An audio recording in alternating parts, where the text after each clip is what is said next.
이제 벌써 챕터 4가 이제 되고 있습니다. 여러분들 이제 역사적 전개를 4-1에서 마쳤고 이제 4-2에 대한 생태 체계 이론에 대한 공부를 하겠습니다. 이 생태 체계 이론은 심리학이나 아니면 사회복지나 자연 계열이나 이런 데서도 많이 공부하는 그러한 이론입니다. 그래서 중요한 부분이니까 여러분들이 강의를 잘 들어주시고 또 이 생태체계 이론에 대해서 설명을 잘한 그러한 전문가가 있습니다. 그 동영상도 제가 한 15분 정도 이렇게 또 들려드리고 해서 이제 체계 이론을 공부를 하겠습니다.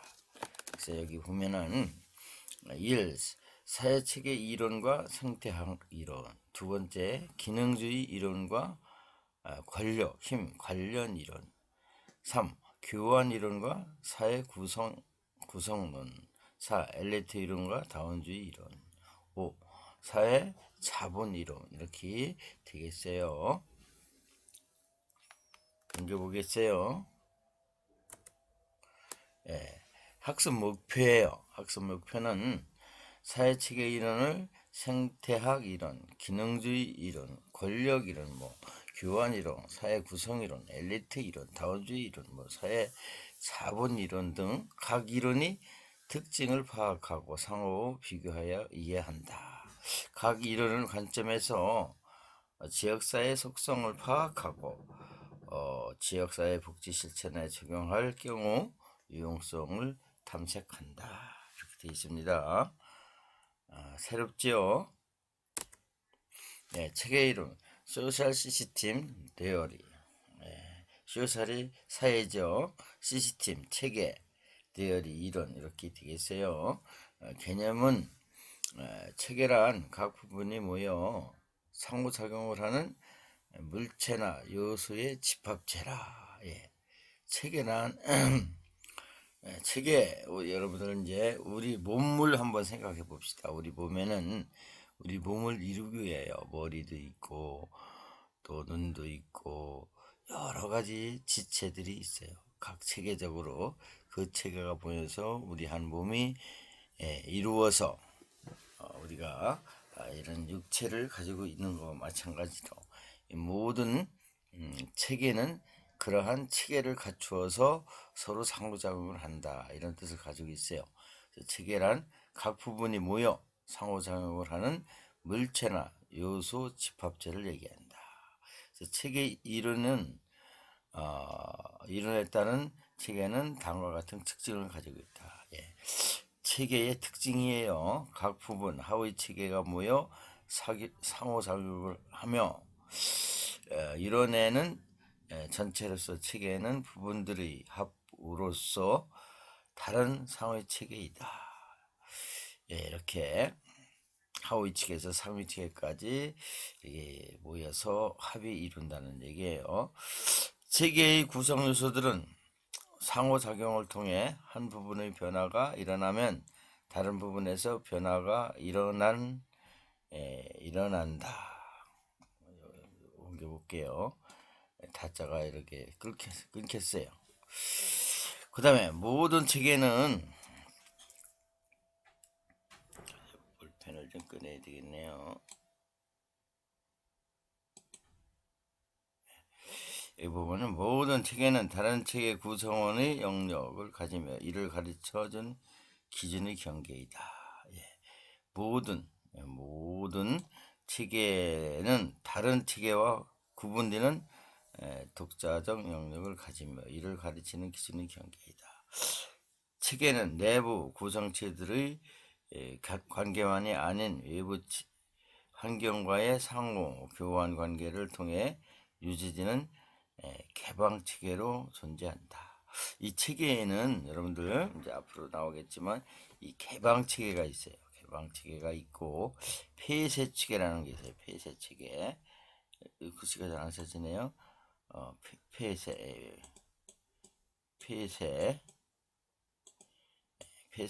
체계가 있습니다.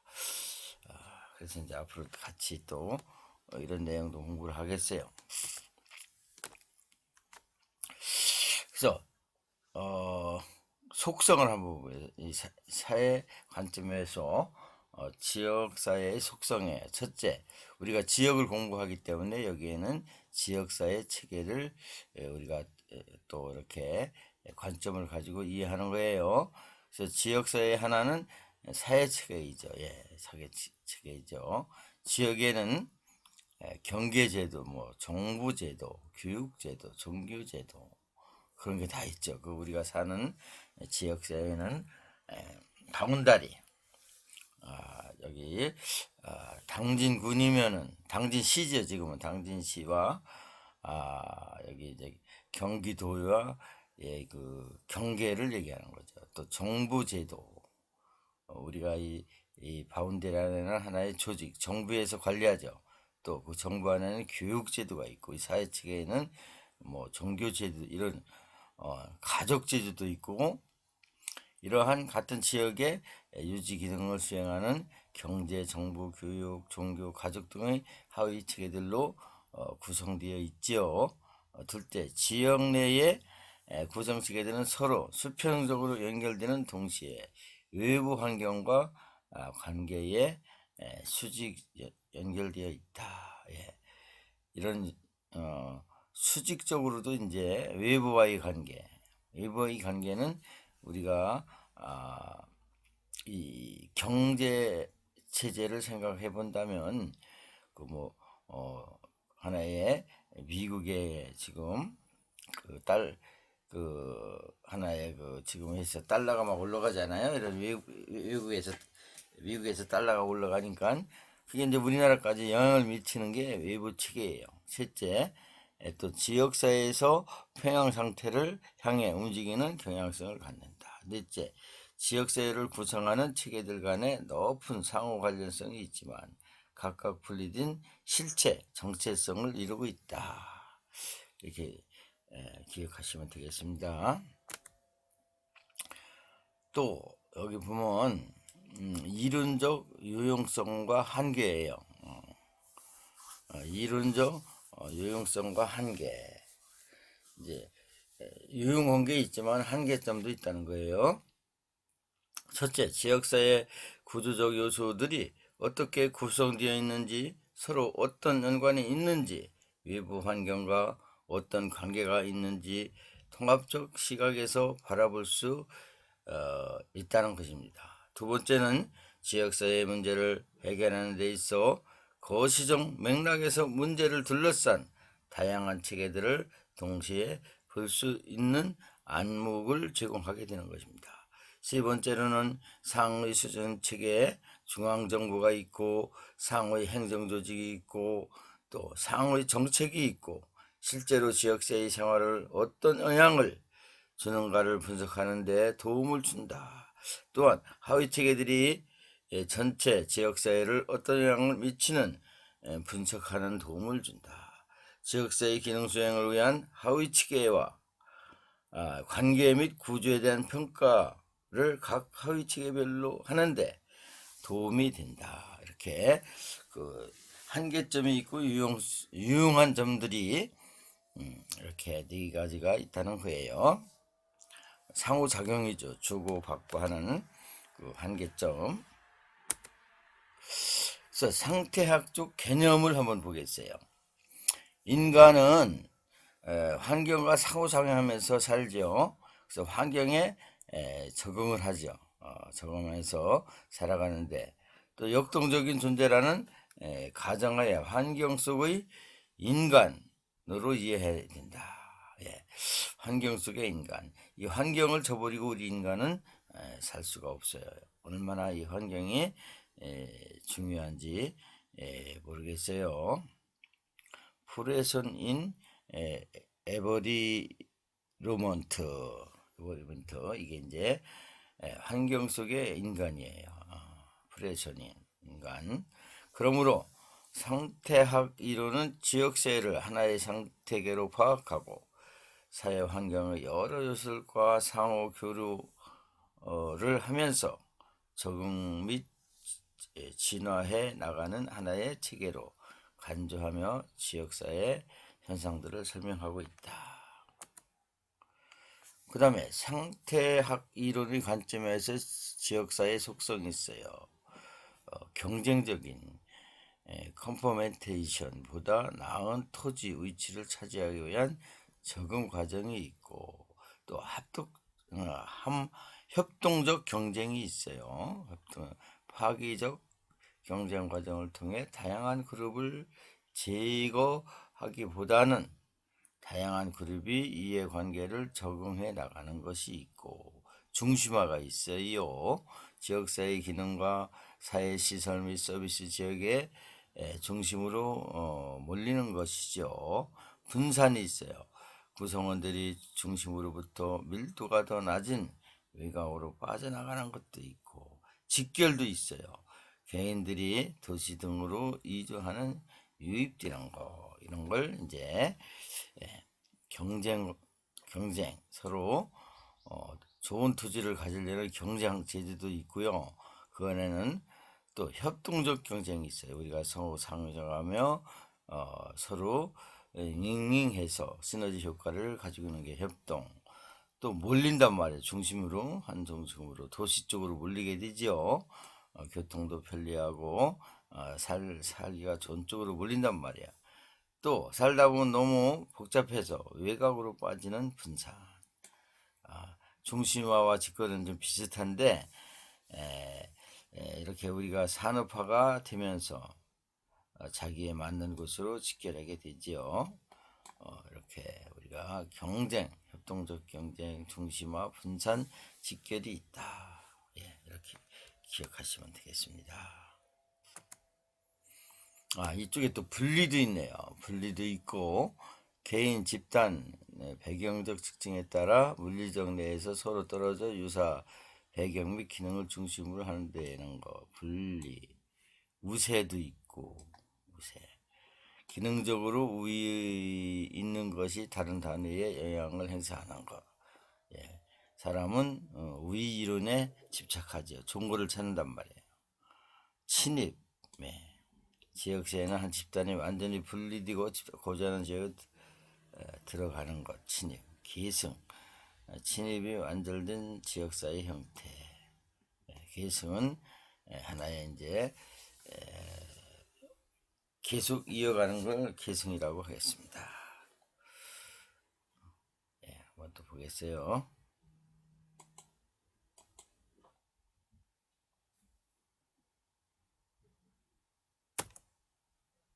우리가 여기 동영상이 있는데 한번 우리가 그 세계 이론의 실제라는 저자 이 학지에서 나온 것을 설명하는 그런 내용이에요. 아주 여러분들이 큰 도움이 될 거예요. 한번 이 동영상을 신청해봄으로써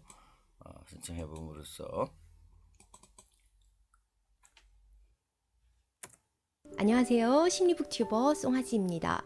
네, 여러분 썸네일 제목 보시고 들어오신 거 맞죠? 저는 이제 심리 공부하면서 이 체계 이론이라는 이름은 좀 자주 접했기 때문에 사실 익숙한데, 사실 이 이론이 가지는 어떤 역사라든지 어떤 그 정확한 실체에 대해서는 아직 한 번도 제대로 공부해 보지를 못했었어요. 그래서 궁금하기도 하고 또 좀 제대로 공부해 보고 싶어서 이 책을 사게 되었습니다. 굉장히 도움이 많이 됐었어요. 그래서 여러분들에게도 이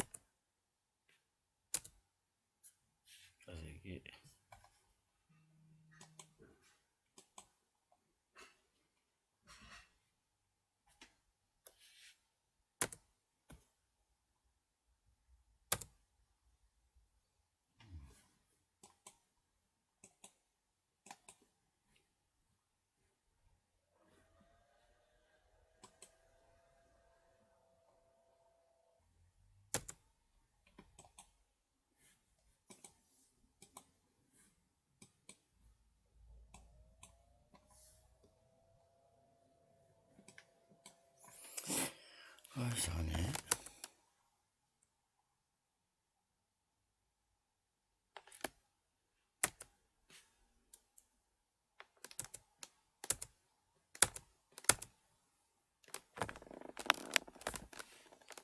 계승까지 공부했어요. 조금 이거 다시 시도를 해볼게요. 왜 안 되지?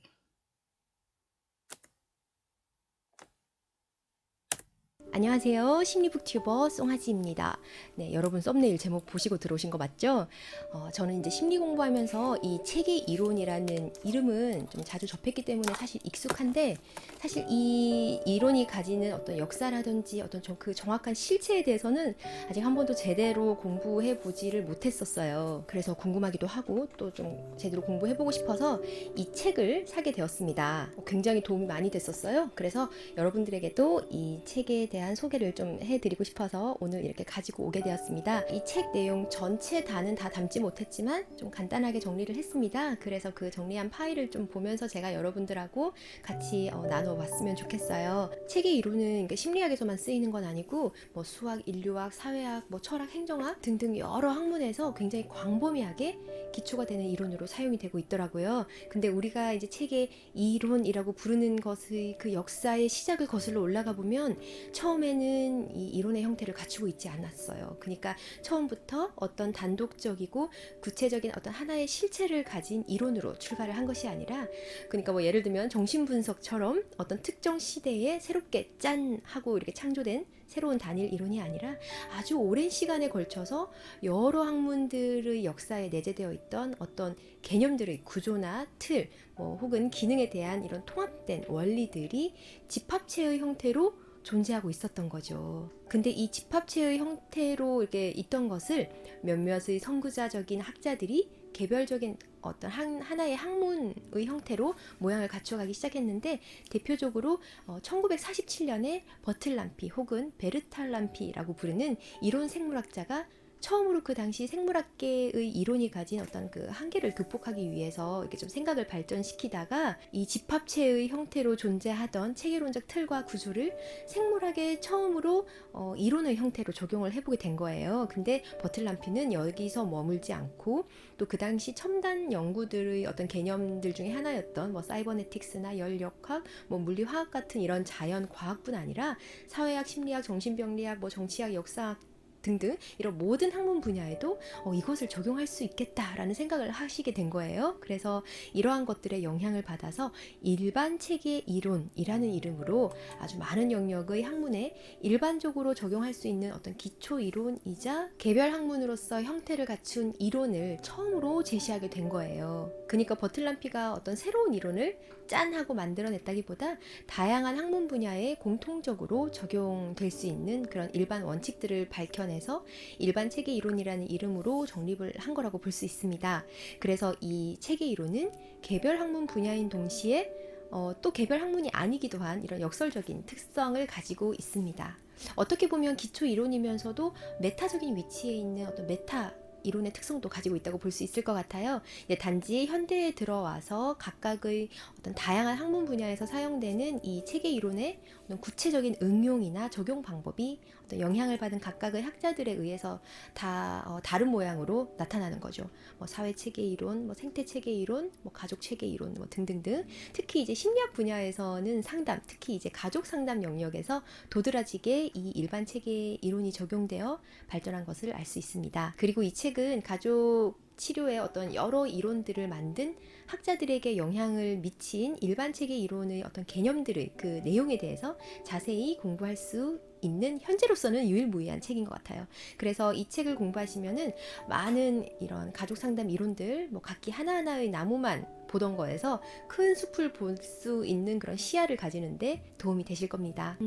체계라는 말의 의미는 이게 상호 연관되는 각각의 개별 요소들에 의해서 구성된 복합체 혹은 각 부분들의 상호작용에 의해서 유지되는 역동성을 가지고 있는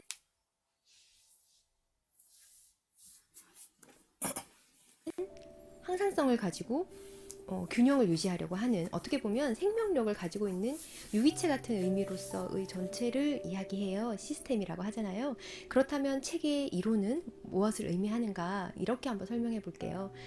체계 이론적 접근, 체계론적 사고라고 말하는 게 뭘 의미하냐면, 그러니까 하나하나 각각의 나무만 보는 게 아니에요. 그렇다고 숲만 보는 것도 아니죠. 나무와 숲을 동시에 다 보는 거예요. 그래서 이 책에서는 이렇게 나무와 숲을 동시에 볼 수 있도록 도와주는 체계 이론을 설명하는 근간이 되는 여러 개념들을 하나씩 설명을 하는데, 저는 오늘 이 개념들 중에 몇 가지만 간단하게 소개를 하려고 해요. 그러니까 나무와 숲을 동시에 다 보는 것. 이제 이 말을 풀어서 설명을 좀 해보자면, 어떤 문제를 각 개별적인 문제에만 이렇게 초점을 맞추거나 집중하는 게 아니라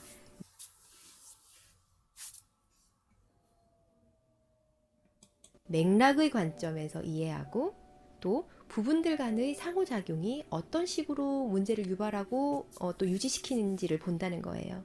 그리고 전체적인 구조나 패턴이 변화하는 방식을 보는 것을 의미합니다. 그러니까 방금 말씀드린 내용이 사실 조금 피상적일 수 있어요. 좀 다르게 한번 설명해 볼게요. 먼저 맥락의 관점에서 이해한다는 게 무슨 말인지부터 한번 시작해 볼게요. 아이를 양육하는 관점이 다른 부부가 아이를 두고 싸움이 난 거예요. 한쪽은 독립적으로 강하게 키워야 한다, 그러니 훈육이 필요하다라고 말하는 반면에, 한쪽은 아니다, 어릴 때 가정에서 사랑을 듬뿍 받고 일단 따뜻한 경험을 많이 할수록 긍정적인 자아상을 가질 수 있다라는 거였죠. 근데 이 부부가 가지고 있는 이해의 폭의 어떤 수준을 장님과 코끼리 이야기에 비유를 해보자면, 장님들이 각자 자기 앞에 놓인 코끼리의 어떤 부분을 더듬냐에 따라서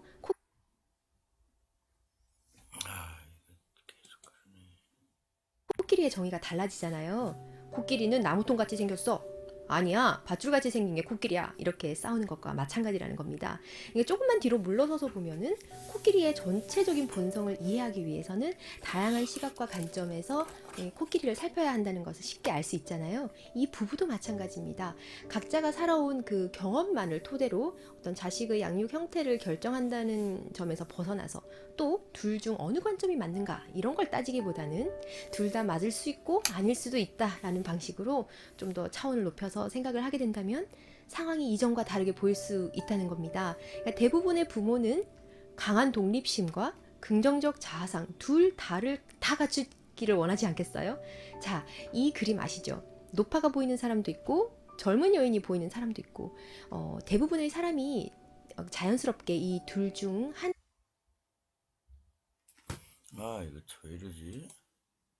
하나의 형상을 지각을 하는데요. 나머지 하나의 그림을 보고자 할 때 우리의 지각이 맥락의 변화에 따라 매우 급격하게 전환될 수 있는 것을 알려줍니다. 그러니까 젊은 여인만 보이고 노파 얼굴을 전혀 못 보고 있는 경우에 젊은 여인의 턱을 노파의 코라고 생각하고 집중적으로 그 부분을 보세요 라고 알려주면은 갑자기 맥락이 바뀌면서 그 맥락에 따라 전체적인 노파의 얼굴을 볼 수 있게 되는 거예요. 즉, 다른 방향으로 문제를 바라보기 시작하면 지각이 새로운 전체로 조직화되면서 관점에 변화가 생길 수 있는 거죠. 가족 상담에서 이렇게 맥락적 접근을 가장 잘 이용한 대표적인 학제로 보엔이 있습니다.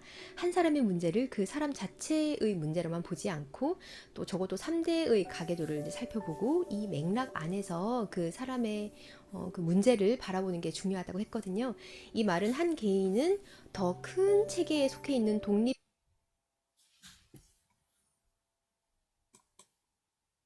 독립적이고 또 고유한 하나의 작은 하위 체계이기 때문에 어떤 문제를 이해할 때 문제가 놓여 있는 그 모든 체계를 동시에 다 고려해야 한다는 겁니다. 이렇게 한 사람의 문제는 그 사람을 둘러싼 체계들에 의해서 제한을 받고 있지만, 맥락을 바꾸면 이해의 차원도 바뀔 수 있다라는.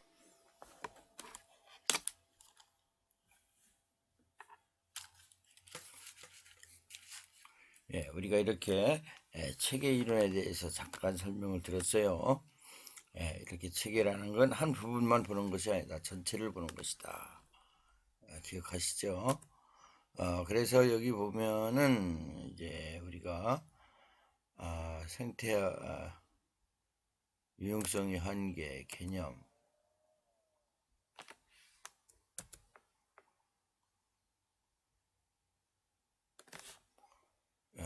여기 이제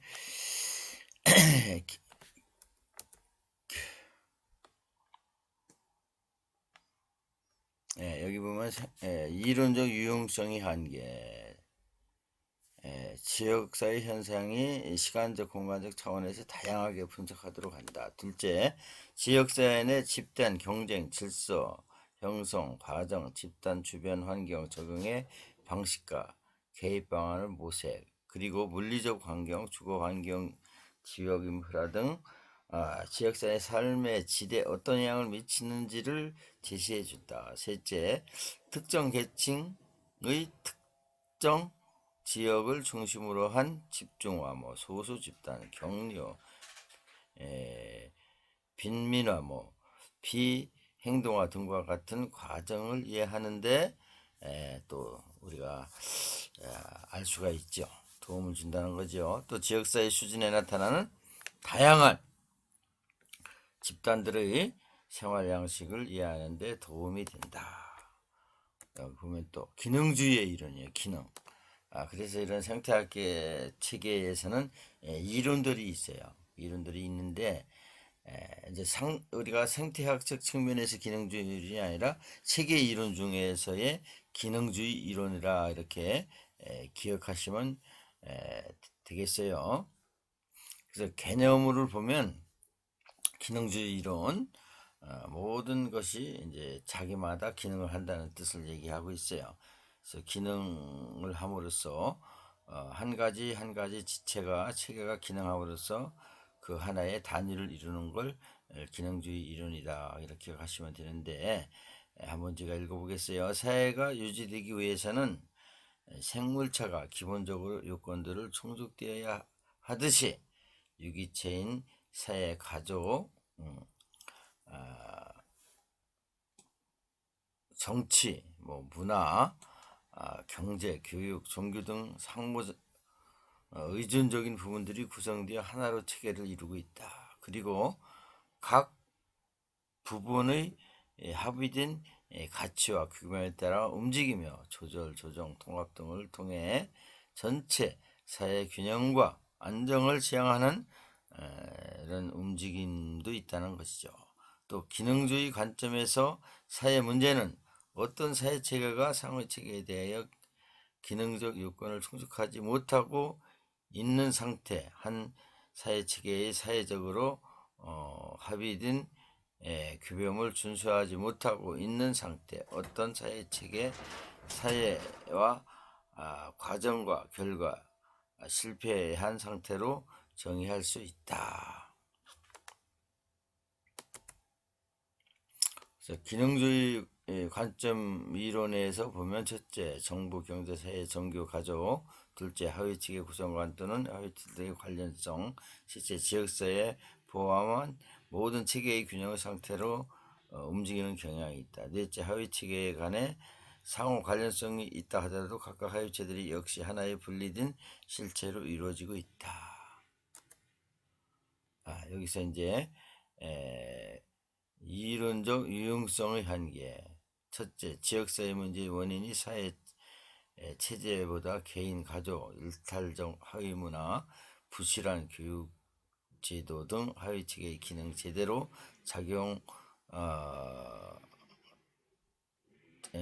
제대로 작동되지 못할 경우 발생하기보다는 때문에 사회 문제가 변화가 아니라 개인의 사회 적응에 대한 해결이 될 수 있다는 관점을 제공한다. 둘째, 사회 문제는 해결은 사회가 개인의 사회 제도 일부를 변화를 가하여 해결 가능하도록 보는 점이다. 그래서 오늘은 여기까지 우리가 기능주의 이론까지 보고 다음 시간에 또 우리가 공부를 해보겠습니다. 수고들 하셨어요. 또 우리가 토론 조를 우리가 또 형성했죠. 조별로 또 과제를 부여할 겁니다. 많은 수고들 하셨습니다. 감사합니다.